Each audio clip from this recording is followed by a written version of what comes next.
ஒரு சின்ன பப்பி தினமும் சந்தோஷமா பள்ளிக்கூடம் போயிட்டு வந்தது. அம்மா அன்போட கட்டி கொடுத்த சின்ன உணவு அதுக்கு ரொம்ப பிடிச்சது. ஆனா அதே கிளாஸ்ல ஒரு பப்பி தினமும் இத பார்த்தா மிரட்டி அதோட உணவை பறிச்சு சாப்பிட்டுடும். பயத்தால அந்த சின்ன பப்பி எதுவும் சொல்ல முடியாம பசியோடையே தினமும் வீட்டுக்கு திரும்பும்.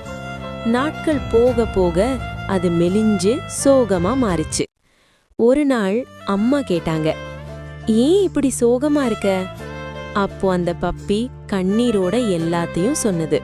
அம்மா அன்போட சொன்னாங்க, பயப்படாத, உன் உரிமைக்காக பேசணும், நீ தவறு செய்யல. அடுத்த நாள் அந்த பப்பி தைரியமா ஆசிரியர்கிட்ட எல்லாத்தையும் சொன்னது. ஆசிரியர் கேட்டதும் அந்த இன்னொரு பப்பியை கண்டிச்சு எச்சரிக்கை கொடுத்தாங்க. அன்றிலிருந்து யாரும் அதை புண்படுத்தல. இப்ப அந்த சின்ன பப்பி தினமும் சந்தோஷமா பள்ளிக்கூடம் போயிட்டு